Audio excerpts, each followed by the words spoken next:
Welcome student. Today we will learn about the topic biomolecules. या biomolecules टॉपिकमधून आपण primary structure of protein हा भाग पाहणार आहोत. Primary structure of protein. Primary structure of protein is the sequence of constituent alpha amino acid residues linked by peptide bonds. Any change in the sequence of amino acid residue result in a different protein. Primary structure of protein is represented by writing the three-letter symbols of amino acid residues as per their sequence in the concerned proteins.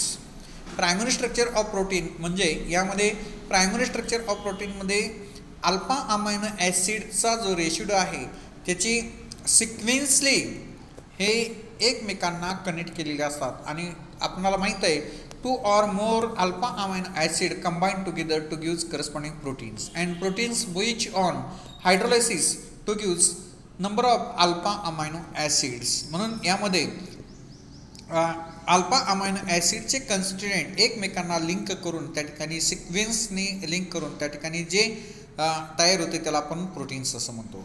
ठीक आहे. आता त्यानंतर यामध्ये primary proteins symbols are separated by dashes according to the convention the N terminal amino acid residue as written at the left end and the C-terminal amino acid residue at the right end. Okay. त्यानंतर आपण secondary structure of proteins पाहणार आहोत. Secondary structure of protein जे आहे the three dimensional arrangement of localised regions of a protein chain is called as the secondary structure of protein. The three-dimensional arrangement of localized regions of a protein chain is called the secondary structure of protein. Hydrogen bonding between NH proton of the amide linkage and C double bond O oxygen of another gives rise to this secondary structure. Two types of secondary structure commonly found in protein are alpha helix and beta platelet sheet.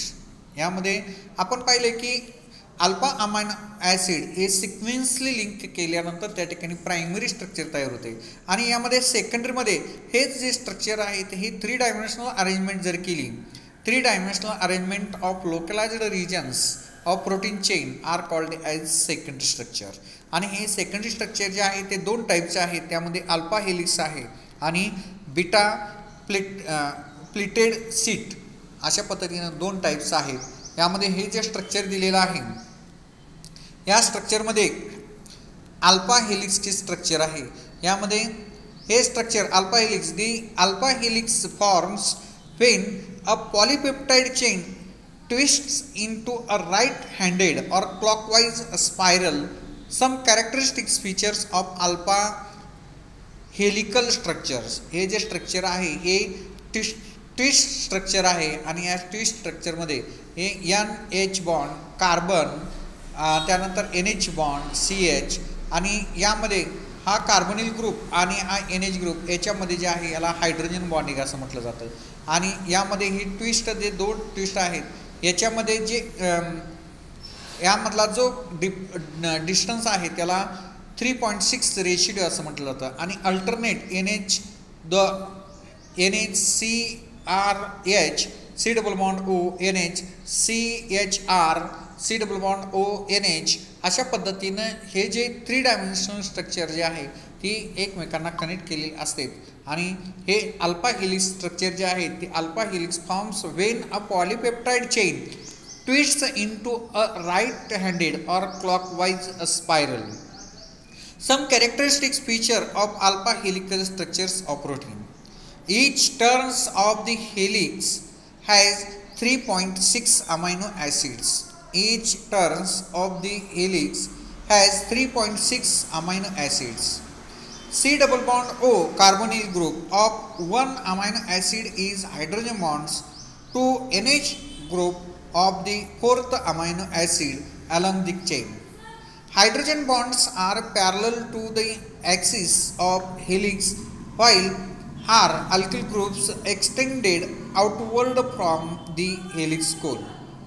Myosin in muscle and alpha keratin in here are proteins with almost entire alpha helical secondary structure.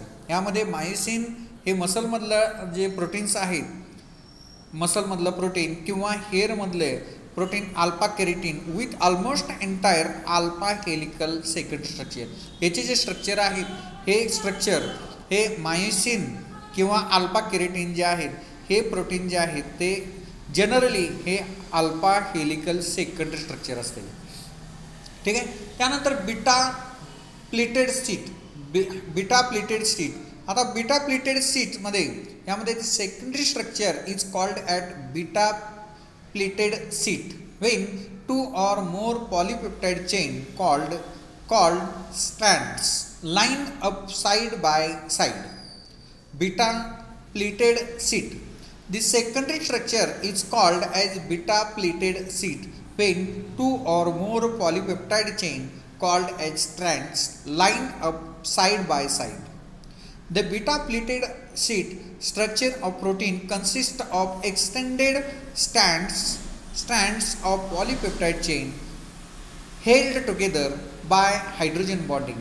The characteristics of beta pleated sheet structure are हे beta pleated structures आहे आणि यामध्ये हे structure अशा प्रकारे secondary structures हे beta pleated sheets आहे. Two or more polypeptide chains strand line up side by. या ठिकाणी NH carbonyl group NH carbonyl group अशा पद्धतीने सीट केलेला असते. त्याला आपण बीटा प्लेटेड सीट असं म्हणतो. Beta plated sheet. ठीक आहे. आता त्यानंतर याचे काही इम्पॉर्टन्स आहेत. The carbonyl and NH bond lie in a plane of the sheet. Hydrogen bonding occurs between the NH and C double bond O groups of nearby amino acid residue in the neighboring chains. The alkyl group are alkyl groups of origin or oriented above and below the plane of the sheet. The beta pleated sheet arrangement is favored by amino acids with a small alkyl group R groups. Most proteins have regions of alpha helix and beta pleated sheet in addition to other random regions that cannot be characterized by either of these secondary structure.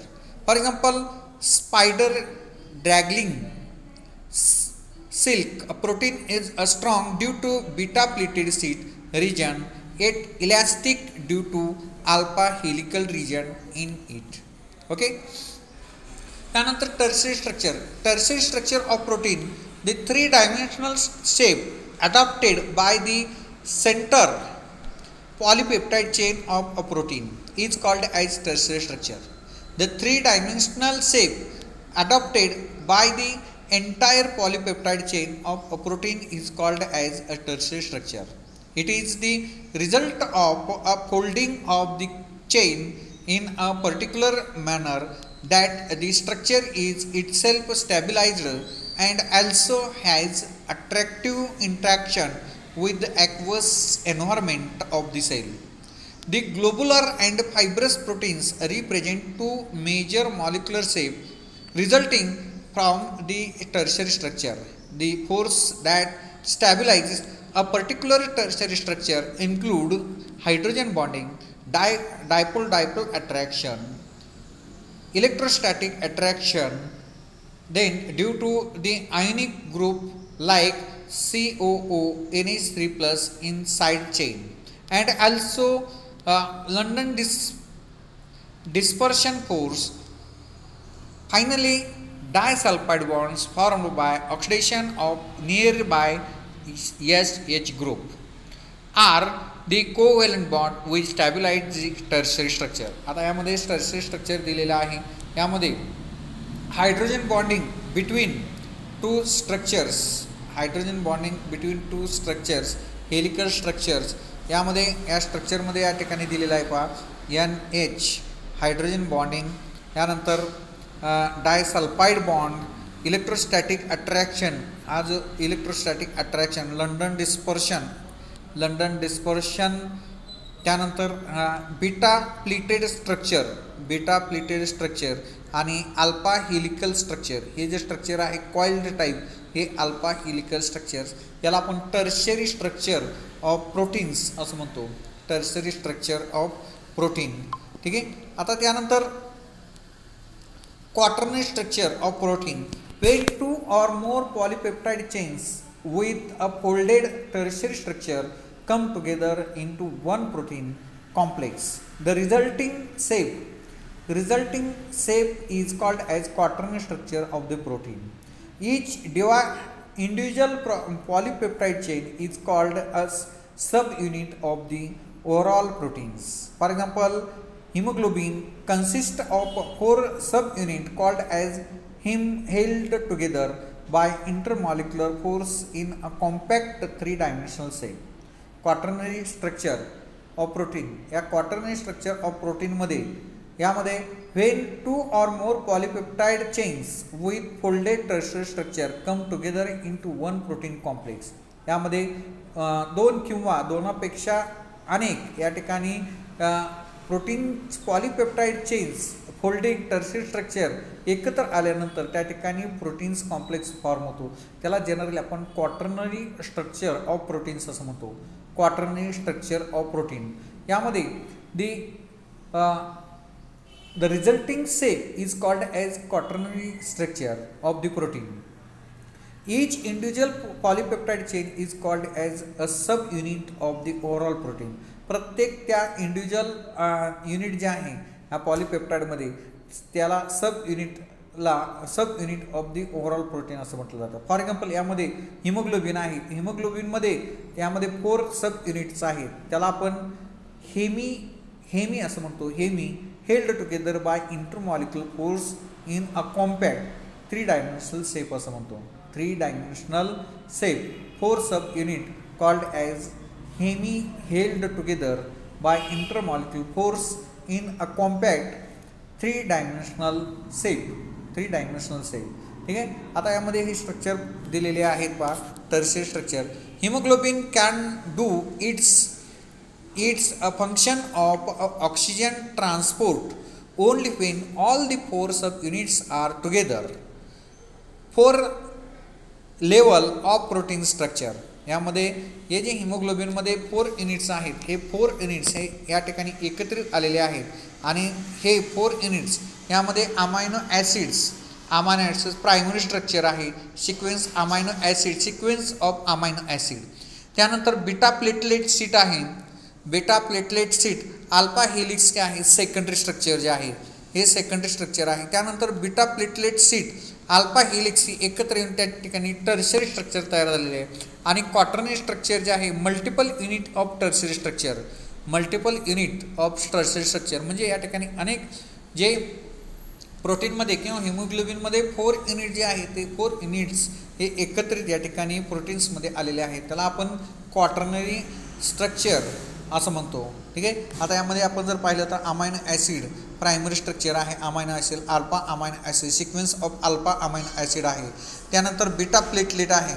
Beta platelet sheet आहे. Alpha helix काय आहे secondary structure. त्यानंतर beta platelet sheet किंवा alpha helix सी tertiary structure आहे. आणि हे quaternary structures multiple units of tertiary structure या ठिकाणी तयार झालेलं आहे. हे जे आहे ते 4 लेवल ऑफ प्रोटीन स्ट्रक्चर आहे. 4 लेवल ऑफ प्रोटीन स्ट्रक्चर्स. ठीक आहे. These are the primary structure, secondary structure, tertiary structure and quaternary structure of the proteins. Okay. धन्यवाद.